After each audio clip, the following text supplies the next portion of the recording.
Hi everybody, welcome back to Kitchen Witchin, coming to you from the ugliest kitchen in America. I'm your host, Susie Bianco. Thanks for joining me today.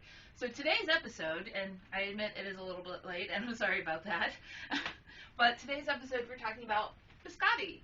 Now, I know a lot of Americans, when they hear the word biscotti, they think unpleasant little hard tooth-breaking biscuits that you get when you order too expensive Italian coffee. But for me, this is something that my grandmother used to make all the time. So this is always a fun thing waiting for me when I got home from school for a snack.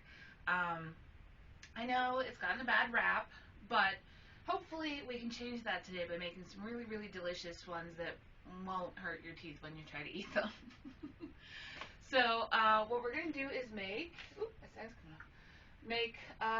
more of a classic version, kind of similar to what my grandmother used to make, where we're going to be using anise seeds. Now, anise is a little bit like black licorice, only nicer. Don't turn off your computers yet. No, anise is really nice. It's good. It's very tasty. Those of you who dislike black licorice, it's going to be okay. Trust me. So, we're going to be using anise seed, flour, granulated sugar, 2 eggs, plus 1 separated white. So we're going to brush it on the top and get a very nice shiny luster to it. Salt, baking powder, and a stick of unsalted butter.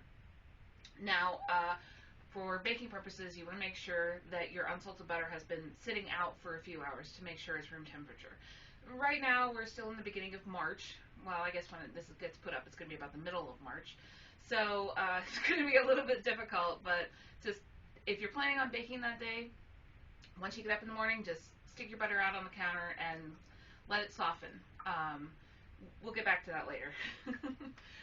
Why is needed, I should say. We're also going to be making a little bit more of a modern twist, chocolate and almond. Now, for that, it's going to be almost the same basic recipe, another stick of salt and butter, 2 cups of flour, but we're going to be putting in 2/3 of a cup of cocoa and increasing our granulated sugar. We're also going to be putting in a 1/2 cup of sliced almonds that we're going to be cooking a little bit first before we incorporate them. So, oh, and some vanilla. I almost forgot the vanilla. When I was doing this in practice, I totally forgot the vanilla. Before we get started baking, it turns out that our interesting, humble little cookie has a very interesting backstory, and I fell down a bit of a research rabbit hole when I was preparing for this episode. It was not unwelcome. I love history and research and, food, clearly. But, so interestingly enough, biscotti is really only known as biscotti in America. The by, obviously, at the beginning, designating it as being twice baked. But in Italian, the general word for cookie is biscotto, which also denotes a double-baked cookie, but it's more of a general term. So that's kind of what got me falling down this rabbit hole initially, because apparently in Italy, the name for biscotti is cantuccio, not biscotti. Cantuccio roughly translates to a crawl space, or like under a nook, or crawl space under your stairs, or something like that, or a small crust of bread, like the butt of the bread. It's a lot nicer of a word than calling something a bread butt, but you get the idea. Interestingly, our cookie first appears in ancient Rome, jewel of the Mediterranean. Rome, bastion of culture and antiquity. Rome, graffitiers of genitalia. That's actually true. It's even funnier when you can read the Latin captions that come with the drawings. Yeah, history's fun. Okay, enough of the Patrick Stewart voice. So our story begins in ancient Rome. Engage. Where our biscotti are basically hardtack for soldiers.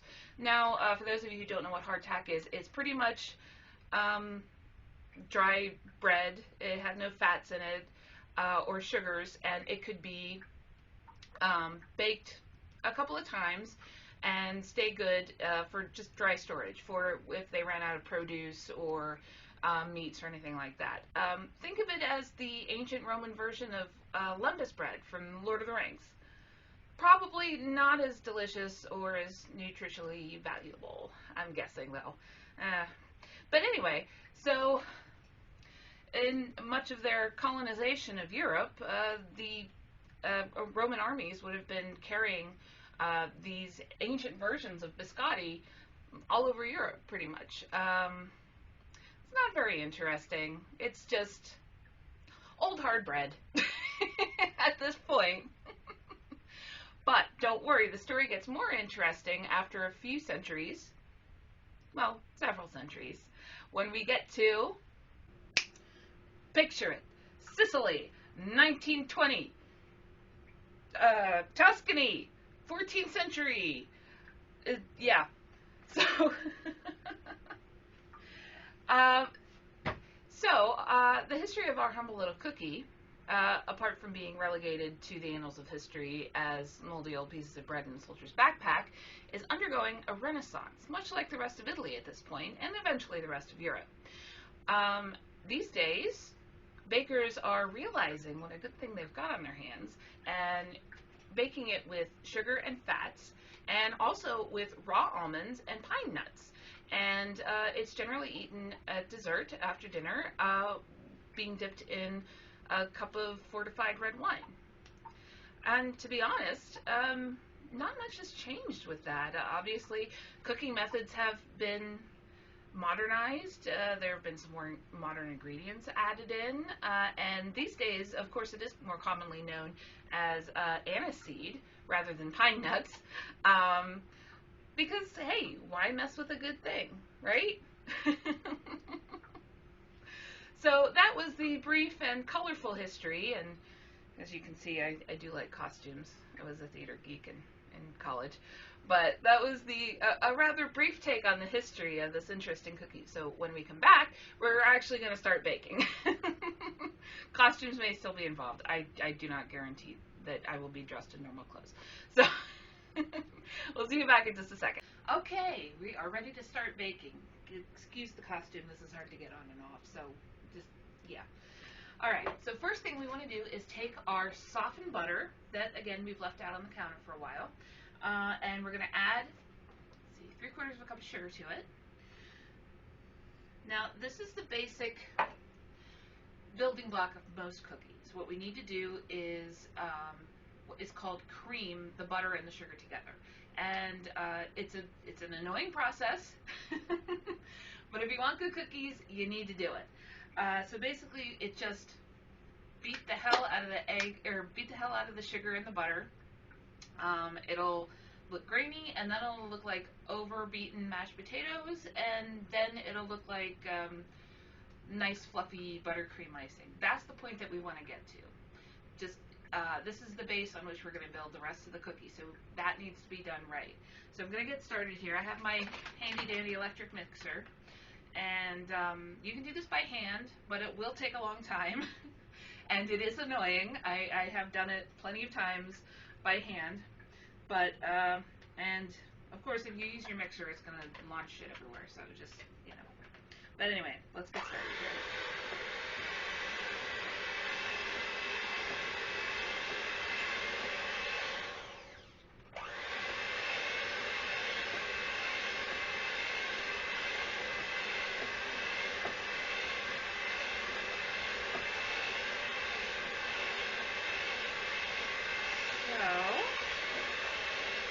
Now we're starting to get all the sugar mixed into the butter. So this is a good first start. And it's going to take maybe 5 minutes with the mixer. By hand, it could take twice that long. Like I said, it's pretty annoying. Now nothing's going to fly out too much. I'm going to start upping the speed a little bit.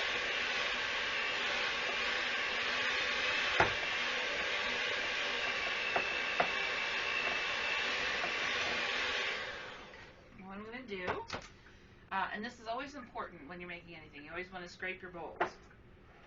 Get everything off of the side and down into the bottom.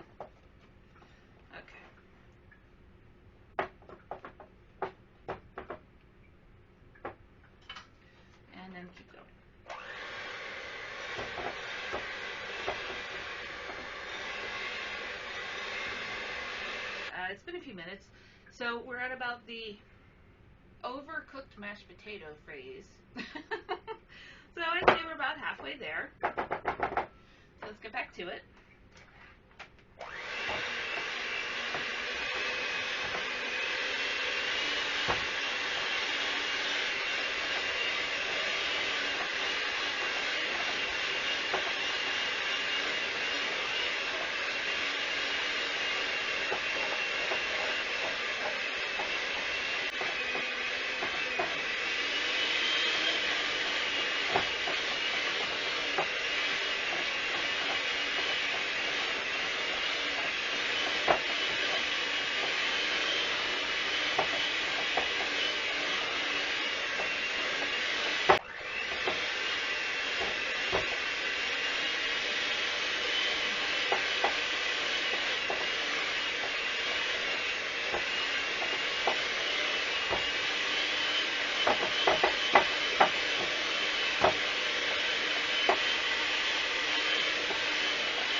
Okay.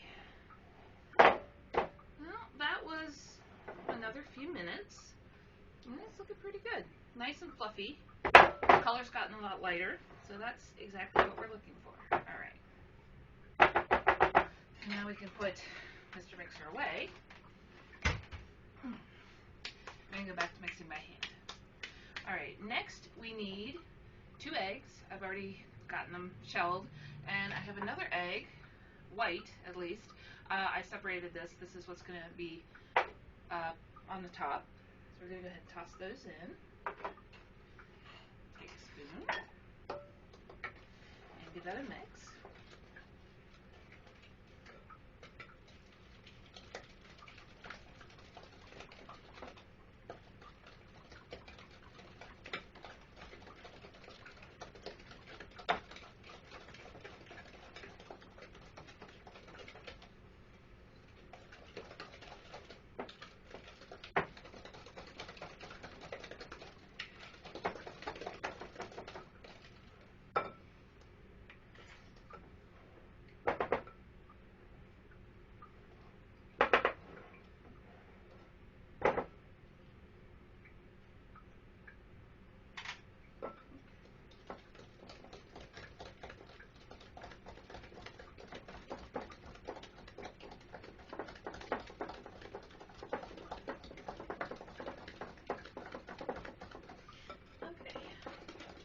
Make sure that's all in.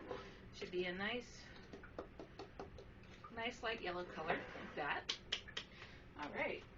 And that's what we call the wet ingredients: sugar, butter, eggs, milk, vanilla, anything like that that is literally wet. Now sometimes what you do is you mix your wet ingredients and then you mix your dry ingredients and then you mix your dry ingredients into your wet ingredients or your wet ingredients into your dry ingredients, depending on what you're making.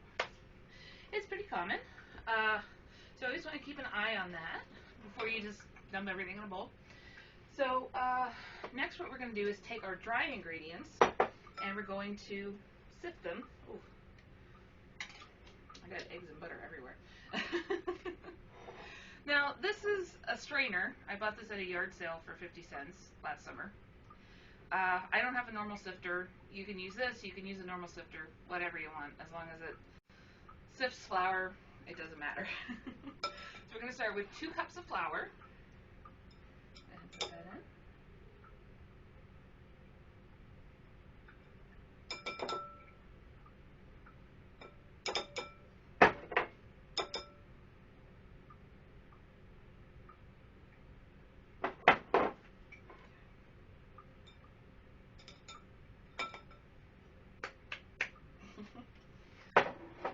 Okay. Then we're going to take about a 1/4 teaspoon of salt. Go ahead and toss that in. And a teaspoon of baking powder.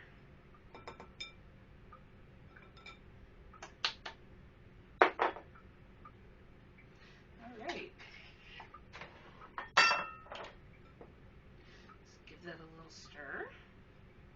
And then we're going to slowly start adding the dry ingredients to the wet ingredients. And when I say slowly, I mean slowly. Only a small bit at a time. It doesn't have to be measured out precisely, but you don't want to dump the whole thing in and then try to mix it. It'll be a mess, believe me. Do a little bit.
Now obviously this is going to start thickening up, so if you need to use your hands at any point, that's fine.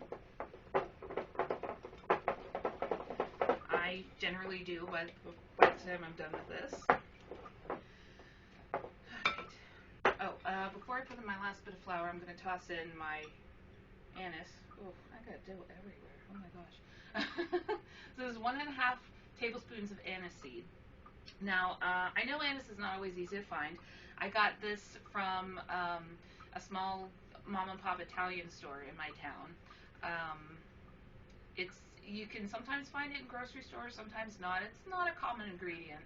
But, you know, take a look around, stop all of the mom and pop shops in your town, see if you can find it. Okay, go ahead and dump that in. And just give it a quick stir, just to make sure nothing falls out here. Alright, and now, back to our flour mix.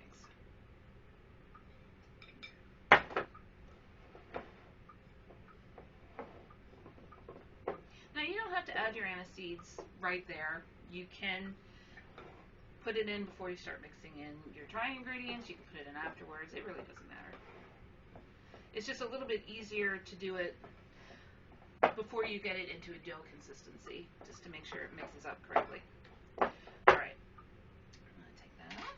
And this is getting kind of tough here, so I'm going to clean off the spoon and start doing this by hand. Just wait till we get to the bread episodes.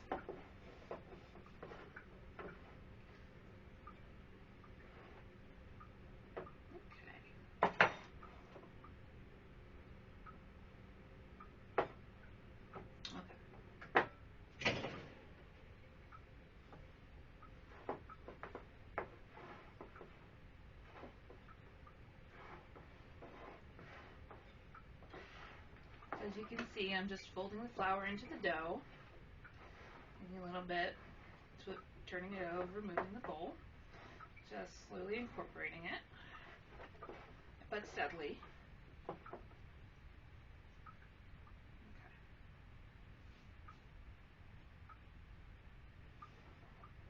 Okay.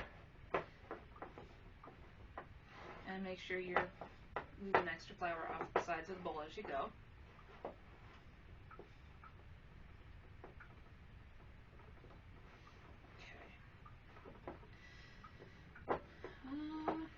Just a little bit more. Make sure that you don't over flour. I've been doing this a long time, so I kind of know the consistency I need. But if it feels a little bit wet, add a tiny little bit of flour here and there, and make sure you mix well.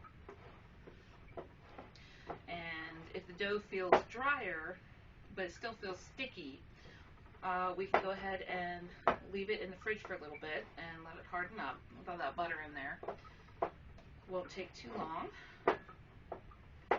Okay. And that is a little stickier than I meant it to be. So we're going to go ahead and just stick that in the fridge for about 5 or 10 minutes. which is good because I forgot to mention that we needed to preheat our ovens. So go ahead and preheat for 30 minutes, and I'm going to stick this in the fridge, and we'll be back in about 10 to get stuff cooking. All right, I'll see you then. All right, well, it's been about 5 or 10 minutes. Our dough is nice and firm now. It's looking pretty good. Our oven is heating, and it is time to talk about cookware. So normally when I make these, well, when I made them when my oven was working, and I swear I'll get to that one of these days, I like to use a pizza stone. This is my giant pizza stone. I cooked everything on this. I love this. Because of the unique type of material that it is, it gives everything a great crust. Biscotti pizza, of course, shortbread, rolls, focaccia, bread loaves, especially if I'm making like hearth bread. It's so great. But since this does not fit in my small oven, I came up with the next best thing. I went to a home store and I bought a terracotta plate that goes underneath a large terracotta planter, like for a succulent. This was like $5. It's 10 inches and it works great, honestly. It's everything great about my pizza stone in a smaller, easier to handle form. So, yeah, it's actually, but one other thing, it's a little bit thicker than a pizza stone, especially around the rim. So you're gonna wanna make sure that you add a little bit extra time cooking. And also, when you're preheating your oven, you're gonna wanna put this in first, let it heat up, and then put your dough on top of it. Just to give it a little bit of a head start. I'm not going to do that here because of kitchen show magic. So we're just going to fake it. But you should definitely do it at home because you don't have kitchen show magic. Or maybe you do. I don't know. I don't know your life. Alright, so what we're going to do is make sure that we flour our dish really well. We don't want anything sticking. And we're also going to flour our work surface. And grab our dough here. You can see it's very nice, not sticky. And we're going to just do a rough estimate of what half is and divide it in half. That's about right. And then give it a bit of a roll.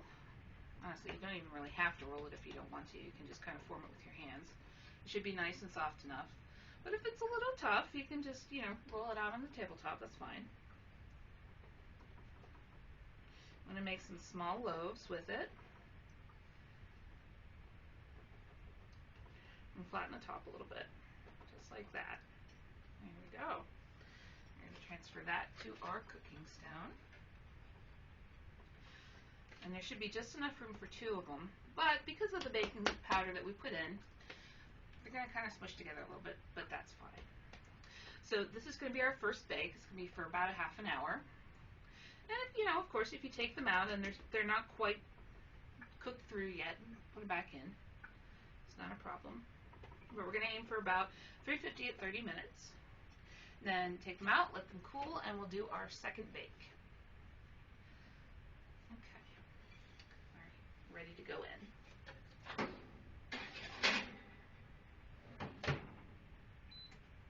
All right. I'll see you in about a half an hour when we take the... Nope, I forgot something. Oh my god. Okay.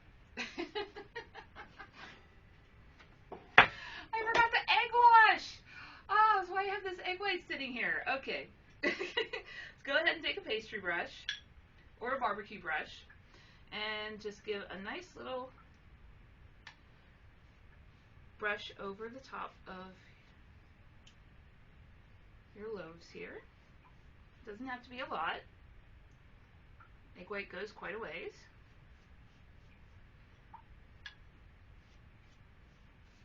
Alright. Now I remembered everything. Okay, now we can put it in to cook. Oh, it's been one of those days, Okay. So I'll see you back here in about a half an hour when that's done. Thank you. Okay, so it's been about 30 minutes and our first round of cooking should be done. So we're going to go ahead and pull these out. Okay. And now Actually, those look pretty perfect. When you're looking at yours, you want to make sure that they're cooked the entire way through. Yep, and they look good. Okay, so next what we're going to do is go ahead and let them cool down to room temperature. It should, depending on how warm your house is, it shouldn't take too long, but we're going to let these cool, and then we're going to go ahead and do a second bake. We're going to slice them up with a bread knife and put them back in for about 15 minutes. So I'll see you then. Okay, we're back. By now, our loaves should be about room temperature. Yep, they're pretty cool. So we're going to head and pull them off the plate. They're still going to be a little bit soft underneath. And then we're going to take a bread knife and just start, whoop, well, that'll happen sometimes. Start scoring at an angle.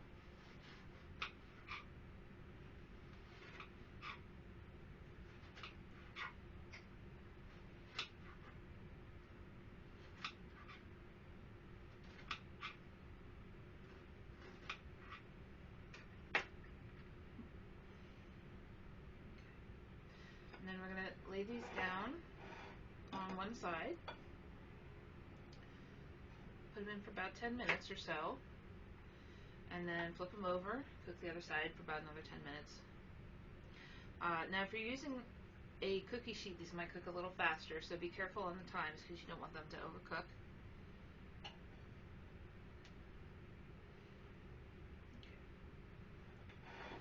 Throw a few more in there.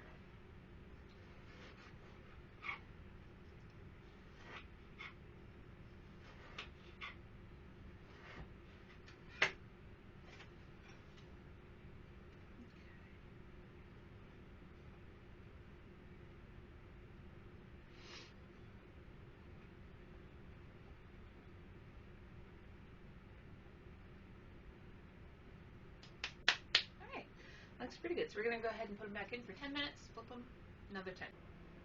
Alright everybody, we're back.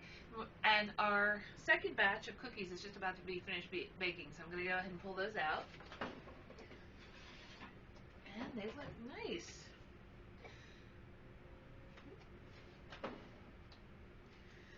It looks good. A little bit crumbly, nice and golden brown and even on the sides. These got a tiny bit browner than I meant them to, but they still look good.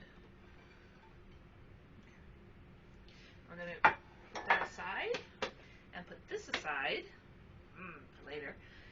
And we're going to go ahead and get started on our second batch, our chocolate and almond.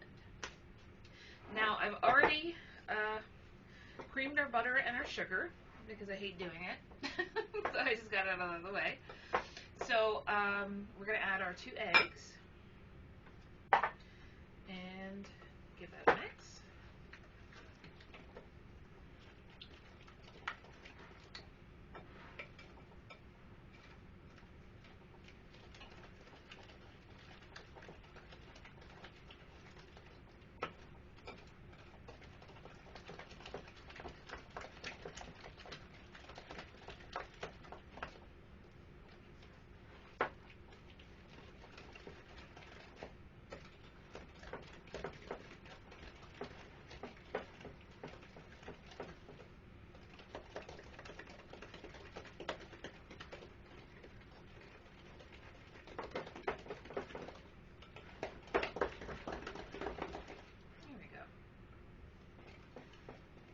Then we're going to go ahead and throw in 2 teaspoons of vanilla extract.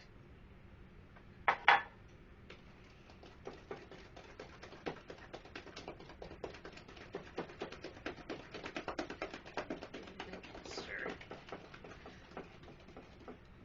Before we get to our mixing our dry ingredients, what we're going to do is roast up some almond slices. So to do that, all I'm going to do is take a half a cup of almonds, go ahead and spread them out on a cookie sheet, and while your oven is on, still at 300 I hope, or preheating, you're going to go ahead and just toss these in for about 5 minutes or so, maybe less, and let them go. Okay. then we're going to switch over to our dry ingredients.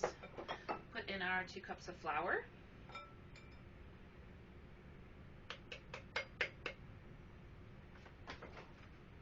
And sip that through.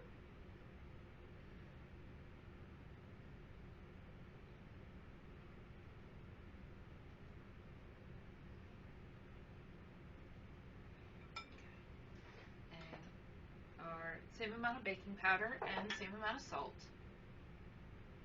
Okay. And then we're going to put 2/3 of a cup of cocoa in. We're going to sift that too.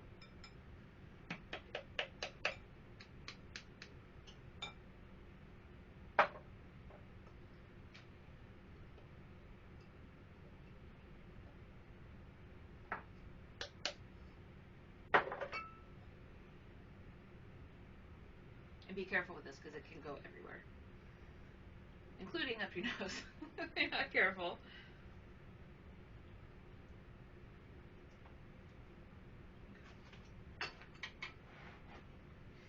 Right, give that a quick mix.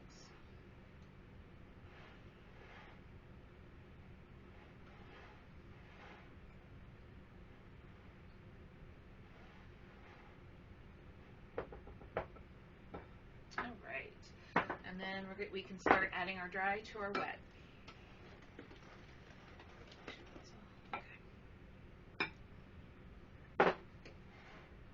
And just like last time, in small batches, mix in and then add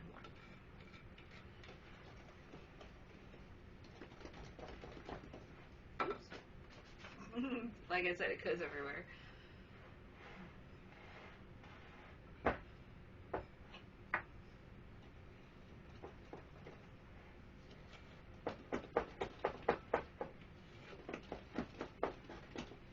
Oh, and I forgot to mention, before I creamed the sugar and the butter this time, we're using 1.25 cups. No, I'm sorry.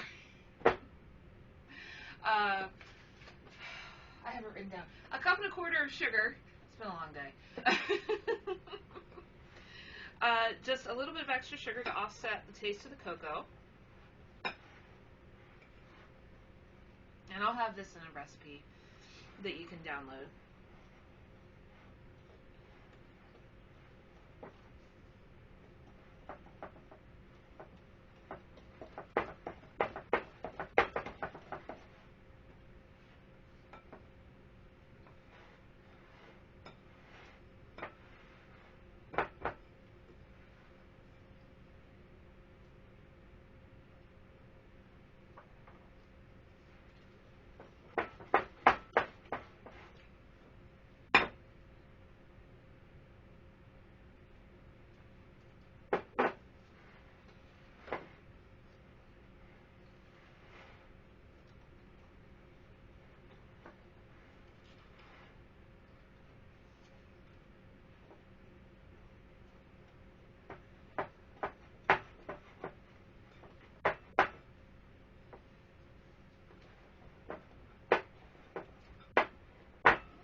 And I'm going to go in with my hands because it's starting to get a little bit hard to do with the spoon. Okay, our almonds are done for the moment. So we can go ahead and take those out and let those cool.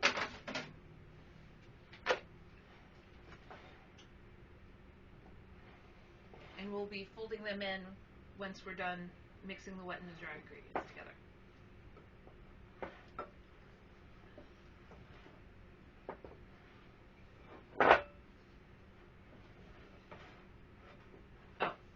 Sorry. Let's switch over here. There we go. Put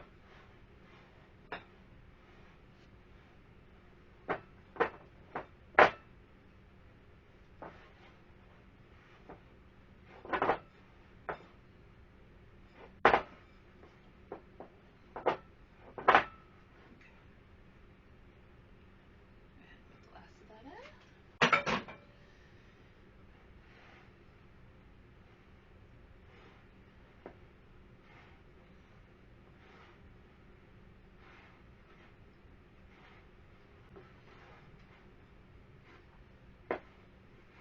It may feel like it's not going to mix up properly, or like it's going to be a little bit too dry. And it's just going to take a little extra work and time to work it all in there. But it'll mix up. You just have to be patient and keep doing what you're doing.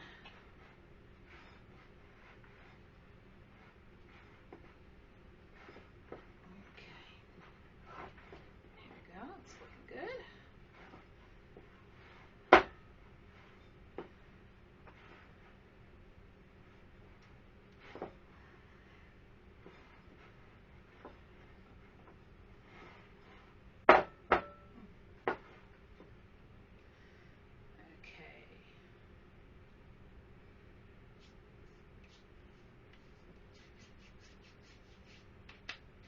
Now we can grab our almonds and gently fold them into the rest. Alright, now I wanted to take a couple of minutes and let them cool down a little bit so I could work with them without burning my hands. So, okay, we're going to go ahead, pour those in, and, try not dropping them all over the table. That helps. Okay. And just very lightly fold them in. If they snap a little bit on you, that's okay. They're pretty thin cut, so that's not a big deal. Just want to make sure we have it thoroughly mixed.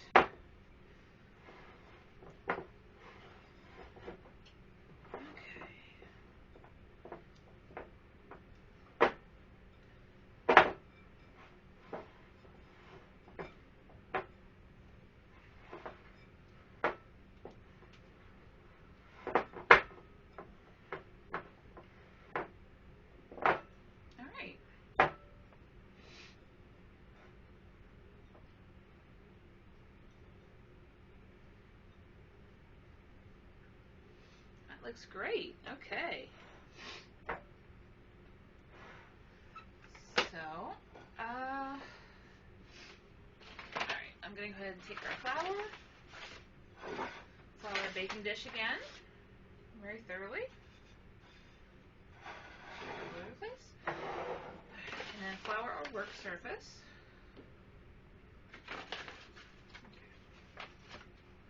Now let's grab our dough here.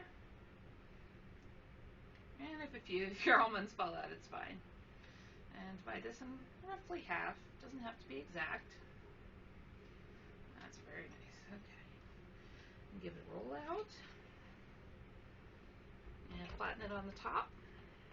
And there you go. Alright. That's all there is to it. It's actually pretty easy as far as rolling cookie dough out goes, honestly.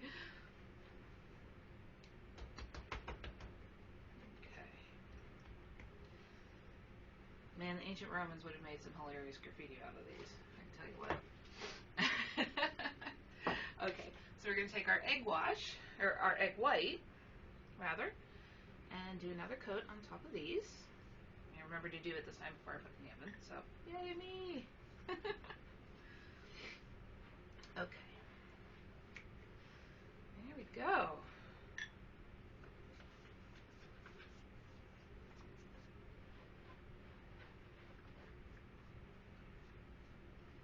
Alright. Now we're going to go ahead and pop this back in the oven. Again, 30 minutes at 350 for the first bake, and then we're going to take them out, cut them, and put them back in. So we'll be back to trim these up in about half an hour. Alright, our chocolate biscotti have finished their first baking, so we're going to go ahead and pull them out. Very nice. Nicely cooked the whole way through. Alright, and just like the last time, we're going to leave it to cool down to room temperature before we cut and rebake them. So we'll be back in a couple minutes.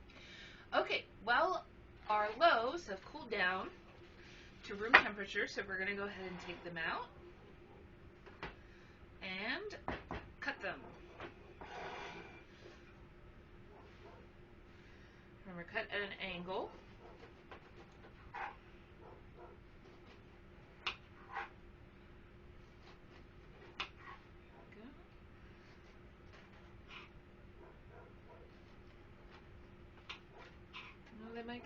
crumbly, but that's okay.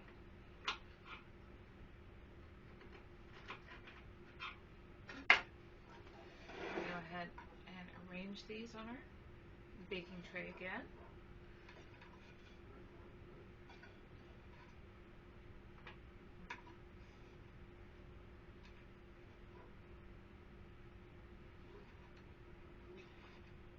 There we go. And I can cut a couple more pieces for this batch.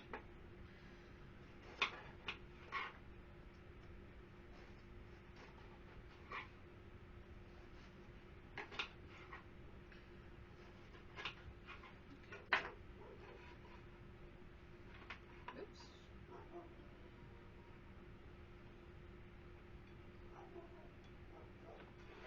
There we go. All right. Now, just like the last time, these are going to go in for about 10-15 minutes on one side. We're going to flip them over and cook them the same amount on the other side, just to get them nice and brown and cook the whole way through in the middle. All right. So I'm going to put them in, and we'll be back in a little bit. Okay. Well, our second batch of our chocolate and almond biscotti are done. So let's go ahead and grab them out of the oven. And they look very nice. The terracotta pan really does a good job. Let me just plate these very painfully. So as you can see from this episode, while it may take a little extra time with the extra round of cooking, making homemade biscotti and delicious biscotti that doesn't hurt your teeth is a lot easier than a lot of people think. All right. Now those are some really great looking plates of cookies, and I can't wait to dig into them. But for now, I'm going to go get out of this dumb costume and then come down and enjoy these. So this has been another episode of Kitchen Witchin, coming to you from the ugliest kitchen in America.